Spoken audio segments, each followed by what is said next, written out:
Breaking news చూస్తున్నాం. Russia Ukraine మధ్య భీకర యుద్ధం కొనసాగుతోంది. ఈ రెండేళ్ల కాలంలో అతిపెద్ద భీకర యుద్ధంగా దీన్ని భావించాలి.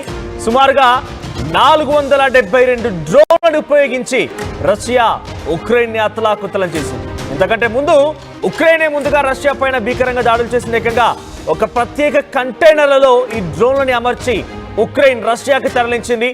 రష్యాలో సుమారుగా 4000 కిలోమీటర్లు దూరం వరకు చొచ్చుకెళ్లి ఉక్రెయిన్ భీకరమైనటువంటి దాడులకు పాల్పడింది. చాలా పెద్ద ఎత్తున 41 వైమానిక స్థావరాలపైన, వైమానిక ఏరోప్లేన్స్ పైన పెద్ద ఎత్తున ఉక్రెయిన్ మొదటగా దాడికి పాల్పడింది. అయితే ఈ దాడిలో ఇటీవల కాల్చినటువంటి అతి భీకరమైనటువంటి దాడి రష్యా ఉక్రెయిన్ యుద్ధంలోనే అతిపెద్ద దాడిగా దీన్ని అభివర్ణిస్తున్నారు. రష్యాలోని వైమానిక స్థావరాల లక్ష్యంగా ఉక్రెయిన్ దాడికి పాల్పడింది. సుమారుగా 41 యుద్ధ విమానాలను పూర్తిగా కూడా రష్యా ధ్వంసం చేసింది. ఇకపోతే ఉక్రెయిన్లోని ఆర్మీ ట్రైనింగ్ సెంటర్ పైన రష్యా దాడి చేసింది. సుమారుగా 12 మంది సైనికులని హతమార్చింది. 60 మంది ఉక్రెయిన్ సైనికులు అందరూ కూడా చాలా తీవ్రంగా గాయాలయ్యారు. ఒకవైపు శాంతి చర్చలకు కొద్ది గంటల ముందే రష్యా భూభాగంలోకి 4000 కిలోమీటర్ల వరకు చొచ్చుకెళ్ళింది ఈ ఉక్రెయిన్. ఆ తర్వాత అక్కడ దాడి చేసింది. సో ప్రత్యేక కంటైనర్ల ద్వారా అక్కడికి వెళ్ళిపోయి ఆ కంటైనర్లో డ్రోన్లని తరలించి ఆ డ్రోన్ల ద్వారా అక్కడ దాడి చేసే ప్రయత్నం ఉక్రెయిన్ చేసింది. ఆ తర్వాత దానికి ప్రతిదాడిగా రష్యా తిరుగుబాటు చేసింది. సో రష్యా మొన్న అమెరికా అధ్యక్షుడు డొనాల్డ్ ట్రంప్ పుతిన్ని ఉద్దేశించి ఇదే మాట్లాడుకొచ్చారు. పుతిన్ని ఉద్దేశించి ఒక పిచ్చివాడు సామాన్యమైన జనాల యొక్క ప్రాణాలు తీస్తున్నాడని చెప్పినప్పుడు కూడా రష్యా చాలా క్లియర్గా ఒక ఇన్ఫర్మేషన్ చెప్పింది. చాలా క్లియర్గా ఒక అధికారిక ప్రకటన విడుదల చేసింది. మేము కేవలం ప్రతీకార దాడులు మాత్రమే చేపడుతున్నాం, ఎక్కడ డైరెక్ట్గా మేము వారిపైన దాడి చేసింది లేదు, వారి ప్రజలను దాడి చేసింది లేదు. కేవలం ప్రతీకార దాడులే, అంటే వారు దాడి చేస్తే దాన్ని తిప్పికొట్టే ప్రయత్నమే కొనసాగుతుందని చెప్పి రష్యన్ అధ్యక్షుడు ఆఫీస్ నుంచి చాలా క్లియర్గా ఒక ప్రకటన వెలువడింది. అయితే ఉక్రెయిన్లోని సైనిక శిక్షణ కేంద్రం పైన ప్రతిదాడిగా రష్యా దాడి చేస్తే దాంట్లో 472 డ్రోన్లని ఆ దేశంపైకి ప్రయోగించింది రష్యా. సో 472 డ్రోన్లు అంటే వారి వైపు నుంచి సుమారుగా 41 యుద్ధ విమానాలు నేలమట్టం చేసేసింది. కుప్పకూల్ చేసిన సమయంలో ఉక్రెయిన్కి తిరుగు దాడి చేయాలనేటువంటి ప్రయత్నంలో 472 డ్రోన్లని రష్యా ప్రయోగించింది. అంతకంటే ముందు 4000 కిలోమీటర్ల వరకు ఉక్రెయిన్ డ్రోన్లు ఒక కంటైనర్ సహాయంతో రష్యాలోకి రాగలిగాయనంటే 4000 కిలోమీటర్ల వరకు రాగలిగాయి, అక్కడ దాడి చేయగలిగాయంటే ఇక డెఫినెట్గా రష్యా కొంత విఫలమైందని భావించాలి. రష్యా కొంత అక్కడ ఇంటెలిజెన్స్ విభాగాలు కొంత విఫలయత్నమయ్యాయని భావించాలి. ఎందుకంటే అంత దూరం వరకు డ్రోన్లు రాగలిగాయి. ఆ డ్రోన్లను ఎలా తీసుకురాగలిగారో కంటైనర్ల ద్వారా తీసుకొచ్చిన ప్రతిదీ కూడా క్షుణ్ణంగా పరిశీలించిన తర్వాతనే అంతర్జాతీయంగా జరిగినటువంటి కొన్ని ట్రేడ్ల విషయాల్లో, కంటైనర్ల విషయాల్లో వారంతా కూడా కొంత డెసిషన్ తీసుకున్నాక పంపిస్తూ ఉంటారు. మరి అక్కడ ఎటువంటి క్రాస్ చెక్ జరిగింది, సెక్యూరిటీ చెక్ జరిగిందని తెలియదు. కానీ ఏదేమైనా కూడా సుమారుగా కొన్ని వందలాది డ్రోన్లు ఉక్రెయిన్కి సంబంధించినవి 4000 కిలోమీటర్ల వరకు రష్యా భూభాగంలోకి చొచ్చుకొచ్చాయి. సో దీంట్లో 4 మిలిటరీ ఎయిర్ బేస్ అని దాడి జరిగినట్టుగా రష్యా వెల్లడించింది.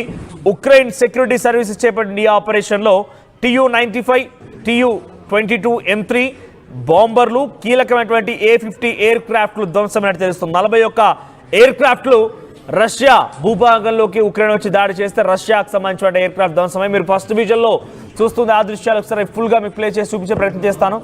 సో అక్కడ చూడండి, డ్రోన్లు వస్తున్నాయి, అక్కడ ఎయిర్ క్రాఫ్ట్ ధ్వంసం అవుతున్నాయి. ఇక్కడ కనిపించే దృశ్యాలన్నీ కూడా ఆ డ్రోన్లో రికార్డ్ అయిన దృశ్యాలే. ఉక్రెయిన్ ప్రయోగించిన డ్రోన్లో రికార్డ్ అయిన చూడండి. అక్కడ ఎయిర్ క్రాఫ్ట్ పైన ఒకసారిగా డ్రోన్ కుప్పకూలిపోతుంది, ఆ తర్వాత ఎయిర్ క్రాఫ్ట్ పేలిపోతుంది. ఇలా ఒకటి కాదు, రెండు కాదు, సుమారుగా 4కు పైగా ఎయిర్ బేస్లో 41 యుద్ధ విమానాల్ని పూర్తిగా కుప్పకూల్ చేసి వాటిని నేలమట్టం చేసేసి బూడిద చేసేసింది ఉక్రెయిన్. దాని తర్వాత రష్యా ప్రతీకార దాడి చూస్తే అంతా వాకయ్యారు. 472 డ్రోన్లు, ఒకటి కాదు, రెండు కాదు, ఒకేసారి రష్యా నుంచి ఉక్రెయిన్ భూభాగంలోకి చొచ్చుకు వెళ్ళాయి. ఉక్రెయిన్ అతలాకుతలం అయిపోయింది. ఈ దృశ్యాలన్నీ కూడా రష్యాలో ఉక్రెయిన్ డ్రోన్ల సహాయంతో రికార్డ్ అయిన దృశ్యాలు. సో మొదటి బాక్స్లో మీకు కనబడుతుందన్న కూడా ఆ ఎయిర్ బేస్లోకి, రష్యన్ ఎయిర్ బేస్లోకి చొరబడిపోయి ఆ ఉక్రెయిన్ డ్రోన్లు రష్యా యుద్ధ విమానాలని పేల్చేస్తున్న దృశ్యాలు అవన్నీ కూడా నిజంగా ఎలా దీన్ని పేర్చుకొని వచ్చారంటే ఒక ట్రక్కులో, ఒక కంటైనర్లో పై భాగంలో మొత్తం కూడా ఉక్రెయిన్ డ్రోన్లను అమర్చింది. ఆ తర్వాత కింది భాగం మొత్తం కూడా ఇతరత్ర సామాగ్రి ఉంది. అంటే పూర్తిగా ఇన్స్పెక్షన్లో, ఇన్వెస్టిగేషన్లో, ఏదైనా పెద్ద ఎత్తున సెక్యూరిటీ చెక్స్లో రష్యాకు సంబంధించిన సెక్యూరిటీ అధికారులు సహకరిస్తే తప్ప ఇక్కడ ఎందుకు ఈ మాట మాట్లాడాల్సి వస్తుందంటే ఒకటి కాదు రెండు కాదు కొన్ని వందల సంఖ్యలో ప్రత్యేక కంటైనర్ల ద్వారా ఉక్రెయిన్ తమ దేశం నుంచి రష్యాలోకి వాటిని తీసుకురాగలిగింది సేఫ్గా ఇక్కడి నుంచే రష్యా భూభాగాల నుంచే దాడులు ప్రారంభించగలిగింది అని అంటే కనుక డెఫినెట్గా సెక్యూరిటీ చెక్స్లో ఏదో లోపం జరిగే ఉంటుంది. సెక్యూరిటీ చెక్స్లో లేదా ఉక్రెయిన్కి సంబంధించిన వాళ్ళు ఇందులో ఉండి సహకరించి ఉండుంటారు. సో అక్కడ మీరు చూడండి డ్రోన్లు పడిపోవడం ఒక్కసారిగా అక్కడ బ్లాస్ట్ జరగడం ఇవన్నీ కూడా ప్రత్యేకమైనటువంటి ఎయిర్ బేస్లు రష్యాలోని చాలా కీలకమైన ఎయిర్ బేస్లో ఈ దాడులు జరిగాయి. ముర్మన్స్క్, ఇర్కుట్స్క్, ఇవానోవా, రియాజన్, అమూర్ ఈ ప్రాంతాల్లో ఈ 4-5 ఎయిర్ బేస్ల్లో ముర్మన్స్క్, ఇర్కుట్స్క్, ఇవానోవా, రియాజన్, అమర్ ఈ 5 ఎయిర్ బేస్ల్లో దాడులు జరిగితే సుమారుగా 41 ఎయిర్ క్రాఫ్ట్లు పూర్తిగా కూడా ధ్వంసమయ్యాయి. అయితే ఒకవైపు శాంతి చర్చలు జరుగుతున్నాయి. టర్కీలోని ఇస్తాన్బుల్లో శాంతి చర్చలు జరుగుతున్నాయి. సో అటు రష్యన్ డెలిగేట్స్ ఇప్పటికే చేరుకున్నారు. ఉక్రెయిన్ డెలిగేట్స్ ఆల్రెడీ అక్కడ ఉన్నారు. ఉక్రెయిన్ డెలిగేట్స్ రష్యన్ డెలిగేట్స్ని స్వాగతం పలికారు. సో అసలు ఈ యుద్ధానికి సంబంధించి కొంత ముగింపు పలకాలి, ఎటువంటి చర్చలు ఉండాలనే దానిపైన టర్కీ ఇస్తాంబుల్లో ఈ చర్చలు జరుగుతున్నాయి. టర్కీ వేదికగా ఈ చర్చలు జరుగుతూ ఉంటే ఒకవైపు ఈరోజు ఆ చర్చలు జరగాల్సి ఉంది. ఆల్రెడీ అక్కడికి ఇరు దేశాలకు సంబంధించిన డెలిగేట్స్ చేరుకున్నారు. ఈరోజు ఇరు దేశాలకు సంబంధించిన డెలిగేట్స్ ఒకే వేదికపై పాల్గొని వారంతా కూడా రష్యా ఉక్రెయిన్ యుద్ధానికి ముగింపు పలికే విధంగా కొన్ని చర్చలు జరపబోతున్నారు. ఉక్రెయిన్ డిమాండ్స్ ఏంటి, రష్యా ఉక్రెయిన్ డిమాండ్స్కి ఎంత మేర స్వాగతించబోతోంది, ఇలా పలు రకాలుగా డిమాండ్స్ పెద్ద ఎత్తున ఇద్దరు చర్చ జరగబోతున్న నేపథ్యంలో ఈ భీకరమైన దాడి ఒక్కసారిగా ఇరు దేశాలని వణికించింది. ఇరు దేశాలు మొత్తం కూడా ఒక్కసారిగా వణికిపోయాయి. ఇరు దేశాలంతా కూడా ఒక్కసారిగా అల్లాడిపోయాయి. ఈ నేపథ్యంలో రేపటి రోజున ఇంకా రష్యా యుక్రెయిన్ యొక్క యుద్ధం ఏ స్థాయిలో మారుతుందో తెలుసుకుంటేనే కొంత ఆశ్చర్యం వేస్తోంది. ఇప్పుడు జరిగినటువంటి ఈ 2 ఏళ్ల యుద్ధంలో ఇది చాలా భీకరమైనటువంటి మొదటి దాడిగా, ఇంతకు మించినటువంటి దాడి ఇంతవరకు జరగలేదు. ఇంతటి భారీ స్థాయిలో రష్యా ఉక్రెయిన్పై దాడి చేయడం ఇదే మొదటిసారి. ఇది ప్రతీకార దాడి. ముందుగా ఉక్రెయినే తలగొక్కుంది, కావాలని కొరువుతో తలగొక్కున్నట్టుగా ఉక్రెయినే ముందుగా రష్యాతో తమ భూభాగంలోకి చొరబడిపోయి సుమారుగా 41 ఎయిర్ క్రాఫ్ట్ని ధ్వంసం చేసింది. 5 ఎయిర్ బేస్ల్లో అల్లకల్లోలను సృష్టించింది.